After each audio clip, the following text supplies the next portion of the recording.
Well, welcome, Nicholas. Welcome back to a discussion on British tanks. We are discussing your testimony to the Defence Committee at Parliament after you participated in a panel discussion with me about the future of main battle tanks. So we're not going to revisit that discussion, but the testimony I found very interesting. You were part of a panel of two, and then there was a panel after you. The testimony has been posted, but I asked to talk to you about it because the oral transcript of a testimony is often difficult to interpret as a reader compared to what it was really like when you were there, because there's lots of long sentences and colloquialisms and offhand discussions, and then there's the there's the body language to make sense of the verbal that we don't get in the transcript. So I did find the transcript confusing, and I wanted to get your impressions of what the committee is thinking, and we can review what you were trying to testify. And I'll just say as an aside, I'll speak for myself. I wasn't necessarily impressed with how much opportunity you were given to testify, for that matter. I mean, you can speak for yourself on that, but you weren't given the chance to give much of a prepared statement, and the questioning didn't allow you to develop some of your thoughts, in my opinion. I'm just speaking for myself. So that's why I asked to speak to you. So so what do you feel, in summary, what were you trying to testify about main battle tanks to the Defence Committee? Well, first of all, Bruce, let me say thank you very much for inviting me back. It's great to have a chat, and I hope this will be useful to your students who see it. To answer your question, though, the evidence session was designed, I thought originally, to look at the progress that was being made in specific vehicle programs. But I think it was been rather overtaken by events. And what people really wanted to understand was the relevance of the tank within the integrated review context, and whether there could be some recommendations to changes in the programs that would help the integrated review. And I think actually the committee is pretty pro retaining tanks. They don't share the view, but they're obsolete. And I think the discussion is more nuanced and complicated than just getting rid of them because they're a sunset capability as they've been described. So they were trying to get to that. Unfortunately, the questions really weren't able to go in any kind of depth into some of the issues that you need to explore to provide insights on these topics. Yeah. So so you said the committee is generally favourable, so far as you understand it. So can we explore that? What do you think the committee's intent is for its recommendations on main battle tanks? Say, let's think about the parameter of what it could say. So if it's going to recommend retention of main battle tanks, is it going to recommend retention of Challenger 2 as it is, or with its extended lifetime program, or could it recommend a replacement tank, and what would that look like? Yeah, I don't think the committee had the expertise and the technical knowledge to make a specific recommendation like that. So it was very much taking the current programs at face value. The Army says it needs these things. Okay, let's see whether it does, and how can we change these things. So one of the questions, for example, from Tobias Elwood to me was, can we put brimstone on a Challenger 2? And my question would be, well, why would you want to? You've got a perfectly good 120mm gun. Much better to put that on something else. And the other question is, why hasn't Challenger 2 got an autoloader? And that's a very good question. But again, it's not within the scope of the LEP because the money's not there. Of course, as soon as you start doing something like that, it's not an upgrade program, it's a new tank program.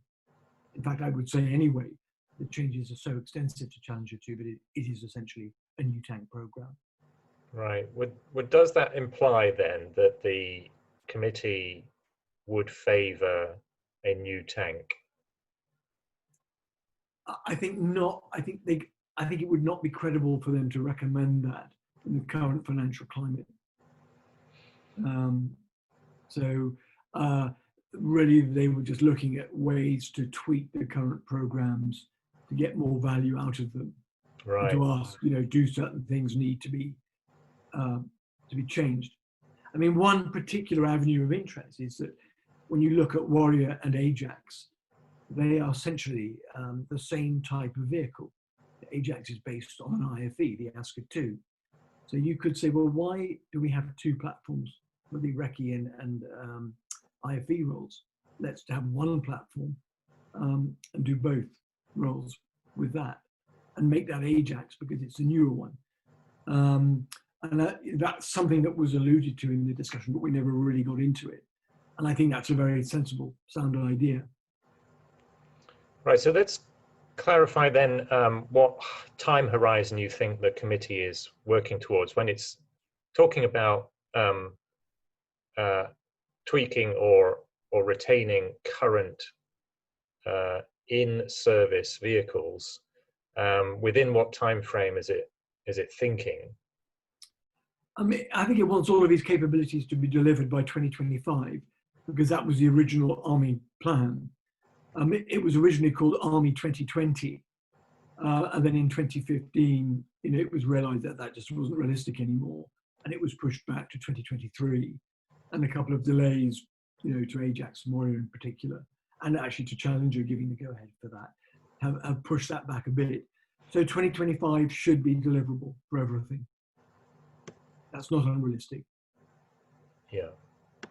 So let's talk about some of the vehicles that were in the scope of the discussion. So Challenger 2 wasn't talked about as much as I was expecting, but one explanation for that is quite a few vehicles were being talked about. So Warrior, Ajax, you mentioned, Boxer, yeah, even Leopard 2s were discussed in the context of Afghanistan. The point was being made that for many years the Army or MOD has appeared to doubt the value of main battle tanks, even when they turn out to be of value, such as even in Afghanistan, where the British did not deploy main battle tanks, but the Canadians, the Danes did.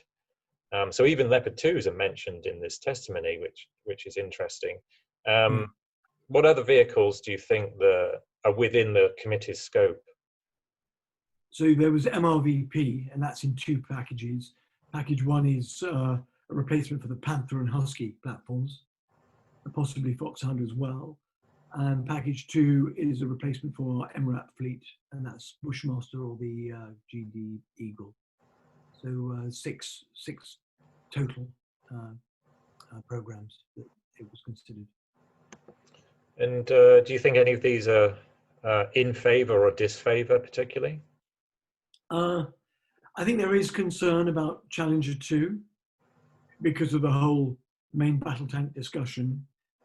And I think one of the things we didn't get into about Challenger 2 is that its weight will grow as a result of the LEP.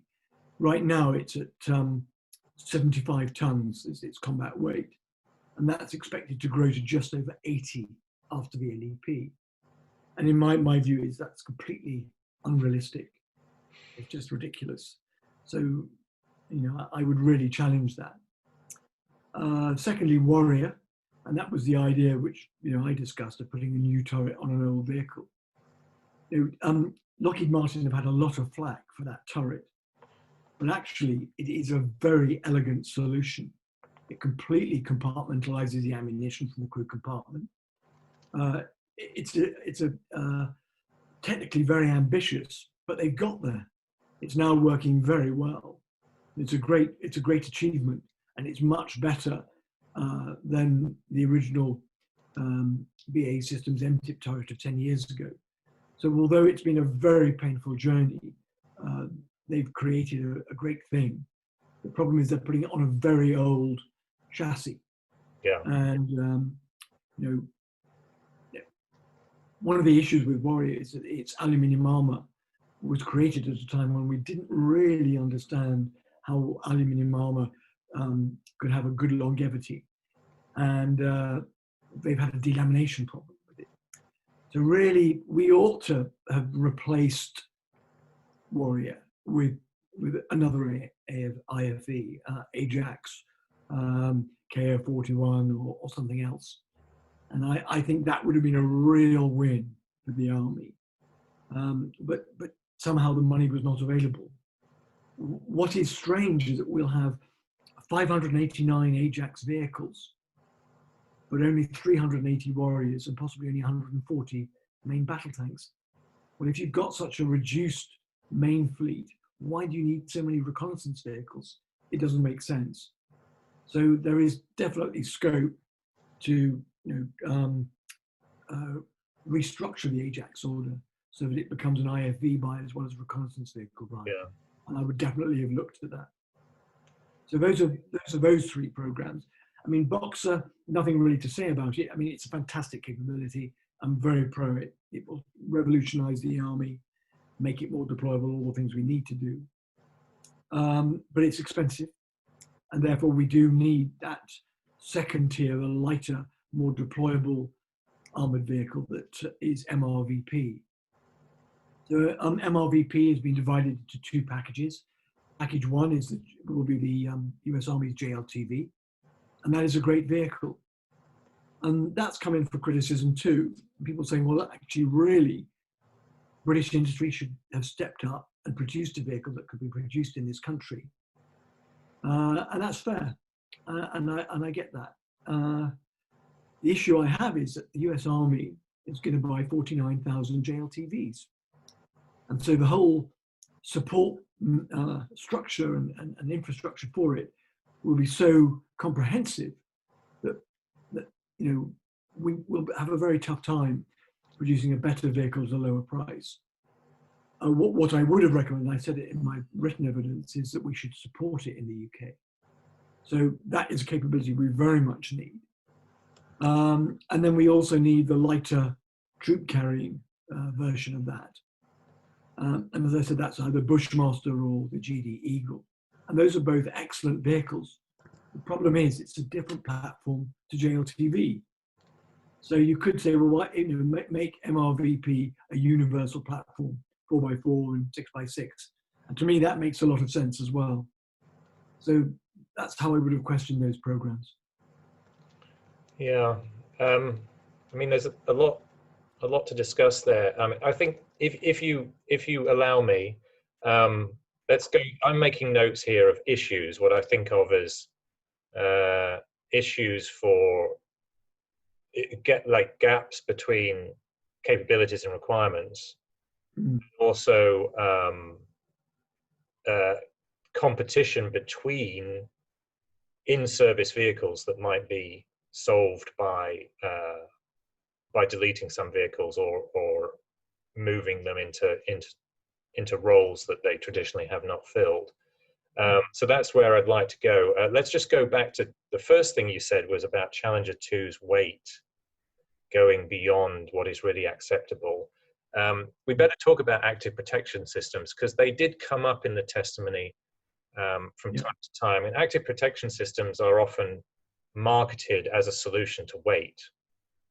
So what's your opinion on that? I mean, not just a solution to weight, they're a solution to survivability because, a Cornet anti-tank missile will take out Challenger 2, Leopard 2, Abrams right now, no problem. If you have an APS system on it, suddenly it's immune again in a way that it's not with conventional armor, passive armor. So APS systems are incredibly important. And of course, they've already been fitted to Abrams and Leopard 2. We've not yet done it to Challenger. The problem is that they add 2 to 3 tons of weight to the vehicle. So there is an argument that if you're going to put that extra weight on, and it's going to provide you protection against anti-tank guided missiles, maybe you need to lose a bit of passive protection. Yeah, and that is indirectly, I suppose, that's another argument in favor of a new vehicle because you can't necessarily take advantage of an active protection system when you're retrofitting it to a legacy vehicle, because you know, you've got you're not necessarily making the savings in legacy armor and packaging of other systems that then can balance off against the gain in weight, the extra 2 to 3 tons of the APS. I think you could have put an APS on Challenger 2, retrofitted it, because that's what they've done to Leopard 2 and Abrams, as well as McCover. The issue is that the starting weight was so high, and the weight to horsepower ratio so low. I think it's below 19. That you know, you just destroy its mobility when you add even more weight. So Challenger's a very slow beast. That's a good point, because Abrams started as a remarkably light tank, so you can retrofit APS and take away some of the weight that was in the intermediate term retroactively added to it, and that's not so easy with Challenger 2. So that's, yeah, I see what you mean. Okay, so the next thing was, we were talking about the Warrior infantry fighting vehicle, that you said that it would have been nice to have had a new platform already to replace the Warrior platform. Yeah. And as I recall, you yourself in the testimony, you talked quite a lot about the effective competition between Ajax and Warrior.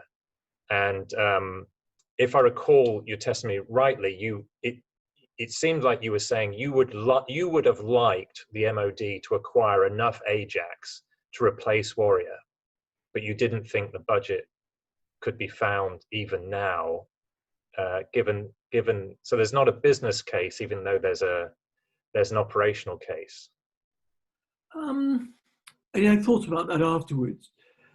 If you reduce the reconnaissance buy, and as you could definitely do that, because you don't need as many reconnaissance vehicles as the Army's intending to acquire, you could definitely buy an IFE. And I think, so my understanding of the integrated review is that we'll have 2 strike brigades and 1 armoured brigade. And that armoured brigade will be a square brigade with 2 Challenger regiments and 2 Warrior regiments, 2 Warrior battalions. And I would change that to, I'd get rid of Warrior and I would just use Ajax instead. And typically, a brigade would need 450 vehicles for all of the other formations.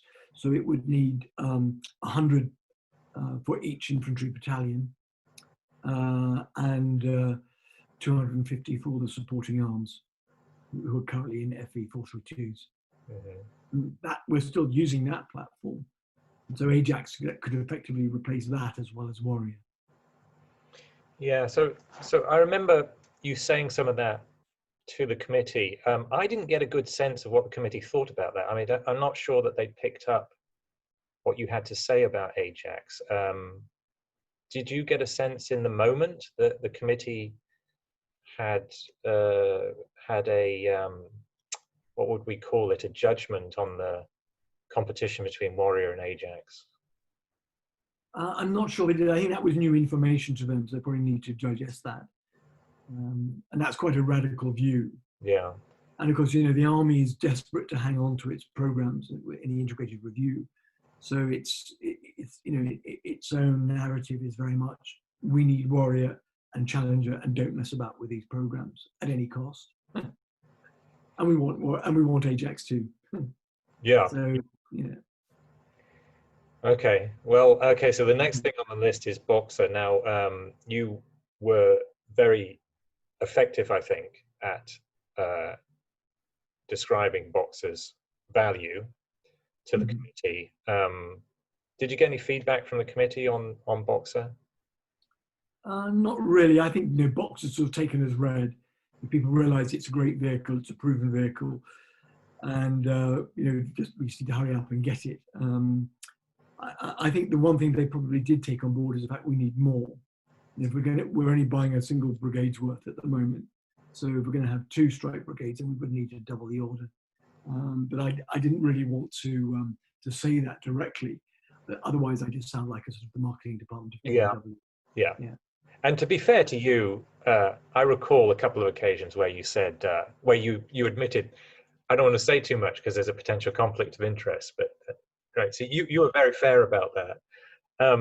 Now, just on Boxer's role, it struck me that Tobias Ellwood, the chair of the committee, he's gone on record several times from the beginning of his chairmanship that the British Army needs more capabilities to deploy on NATO's border with Russia, and also capabilities that it can surge to an emergency in that area. And Boxer seems to fulfill that requirement. Yeah.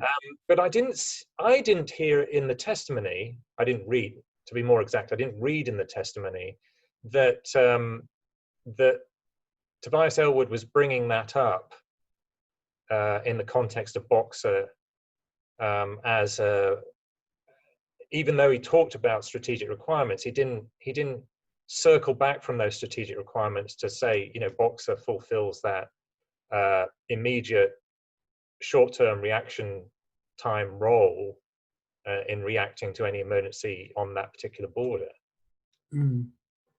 Yeah. Yeah, I think this goes back to, you know, one of the issues with the strike brigades is they mix Ajax with Boxer. I mean, both those vehicles are excellent, but they just shouldn't be in the same formation. Yeah. Because, you know, they deploy together. You know, you'll have Boxers at, you know, 600 kilometers away, and the Ajax will be sort of broken down in a steady line, 200 and 300 kilometers behind them. So it doesn't make sense to do that in any way. And I think, you know, very much that we need a turreted version of Boxer to support the infantry, and that, you know, Ajax's place is in the armoured brigades, or the armoured brigade that we'll have. Yeah. So the fundamental issue here, and, you know, we didn't really get to the strategy behind all of this, and I think you really do need to do that, because it's only when you understand the strategy and the choices that you need to make to decide what the best options to fulfill it are, that you can begin to say what should be done with the vehicle programs. So the fundamental issue here is that the Army needs to be more deployable.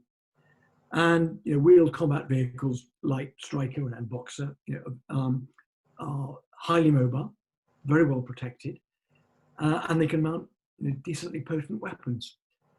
The problem is that you still need tracked vehicles to negotiate Northern Europe in winter. You know, a lot of these areas, they have this sort of permafrost. And with climate change, this permafrost is becoming very soggy in the summer. So it's almost like marshland. And I think that a lot of wheeled vehicles will struggle in those conditions. So in Southern and Middle Europe, you know, Box is great. In Northern Europe, you know, you're going to need tracked vehicles. So we can't dismiss tracked vehicles. We do need them. So I think this idea of having 2 wheel brigades and 1 track brigade makes a lot of sense. Gives you that flexibility. But the issue, you know, behind that is that 50 tons is really a practical limit for wheeled and tracked armoured vehicles. Because as soon as you go beyond that, you struggle to use the existing road and bridge networks in Europe. And you have to bring your own organic bridging. And that adds cost, complexity, and really impacts deployability. And that's really the reason why Russia has developed the T-14, because it wants a more deployable main battle tank. And it's a very interesting strategic choice that the Russians have made to develop that tank. You know, when you look at it, 48-ton basic weight, ability to add a mission configurable ERA armor, central crew cocoon, unmanned turret with an autoloader, and possibly the addition of a larger gun, all within that weight package. It's very, very compelling. And I think it will very much drive what Europe and the United States do with the next generation main ground combat platforms. Yeah, well, I think it does drive the requirement in an objective sense, but democracy has a habit of repressing ground maneuver requirements, right? It has a habit of not fulfilling with capabilities the ground maneuver requirements, and the US Army is in a chronic state of under development of the M1 Abrams, despite the SEPs. Right, the Abrams still has a L44 instead of an L55, and the Challenger, right, hasn't been updated effectively since the Gulf War. So again, I think you're talking about another reason why there's a requirement for a new tank. Yeah. But I'm not necessarily reading you as thinking that's that there's political will behind that, or economic. Oh, I think Britain will definitely join the European Main Ground Combat System program, and with the aspiration to field a brand new tank in between 2035 and 2040. So the problem is that we haven't joined so far, so we're in a queue behind everybody else. So it could be more like 2045 before we get a new tank. And because that's assuming that the main ground combat system goes smoothly. If there's a disagreement amongst European member states about what the requirement should be, that could delay it or create a situation where a tank is developed and we don't like it, we don't want it. In which case, we are stuck with Challenger. We have to do another LEP. Right. Well, just on that issue of Britain's access to that particular program, you didn't mention Pesco and all the political uncertainties of, well, the back and forth about Pesco. So Theresa May's administration wanted to be in Pesco to all intents and purposes, although not formally part of Pesco as a whole. The Boris Johnson administration just doesn't seem to have the bandwidth to clarify what Britain's post-Brexit EU defence commitments or involvements would be. So what about the politics of this? I mean, would the EU? I mean, you didn't mention the politics. Let me put it like this: you didn't mention the politics of it, which implies that you don't think the politics would be an issue if Britain wants to join that program. No, the politics wouldn't be an issue because it's an industrial program, it's not a political program. So although France and Germany have an agreement to develop it together at a political level, it's all about the industrial solution, and Britain would join it as a customer, not as a political partner. It's a very simple commercial relationship. And I struggled with Pesco because the idea of a centrally controlled European army was not something I thought that made sense at any level, because who leads it, who controls it, who makes the big decisions about when it is used? We're not ready. We're not there yet. We're not the United States of Europe. Even when we were part of Europe. So what was a much better construct was NATO. Why create Pesco when you've got a very good political organization, NATO, that exists for European safety? Of course, Trump has undermined NATO through his comments, and that's an issue. And assuming Biden is elected, then I think normal service with NATO and the rest of Europe will be resumed. Yeah.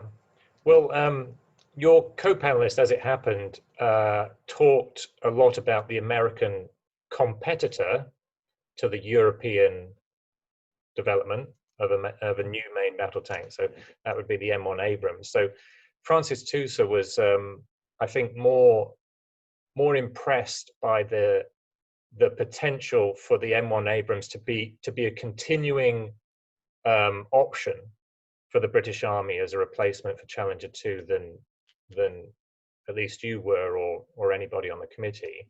Abrams is a good tank. I mean, the new M1A2C version is a pretty good standard. Improved fire control system, new ammunition, and just a lot of refinements that build on it. And the addition of an auxiliary power unit has addressed some of the fuel consumption issues. I don't think the British Army would ever adopt the Abrams because of the gas turbine. And I think that would, it's a very thirsty vehicle. Because the other issue with Abrams is that it would be manufactured or remanufactured in the United States, not in the UK. And it would be limited in what we could do. And I think Australia has found this problem. I mean, it wanted to acquire the M1A2C, but the cost was prohibitive. So it's upgrading what it's got.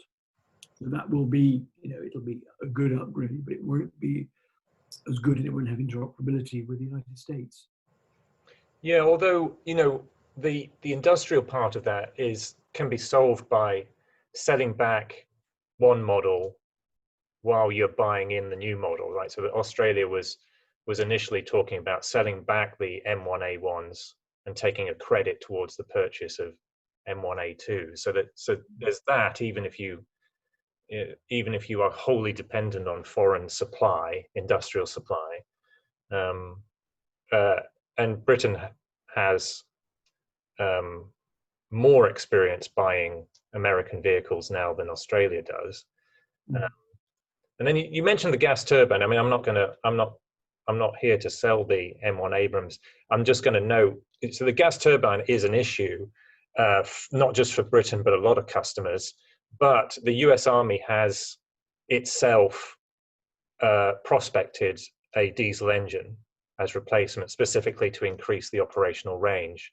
And presumably, if the Department of the Army got the funding to do all the development and upgrades that it really wants to do, it would bundle a new diesel engine in that, and then the Abrams would look like a much more attractive export to customers like Britain. Yeah, it would. Yeah. I just think, though, regardless of the technical arguments in favour of Abrams, and I share your view, it's an excellent tank. It's probably one of the very best designs there is now, not least because it stores the bulk of its ammunition in the turret bustle, which does a lot for crew survivability. And of course, there's this question about whether you should have it in the front, ammunition in the front next to the driver, and that's a bit of a live issue. We can talk about that more in a second if you want. But the real issue about Abrams is that the dollar-pound exchange rate, and that makes it a much more expensive option for us than if we buy a European option. And I'm pretty sure that if we wanted to buy Leopard 2, for example, and we bought enough, the Germans would build a factory in the UK to manufacture it. Right, that's interesting. Yeah, and that certainly helps the politics. Yes, it does, especially now.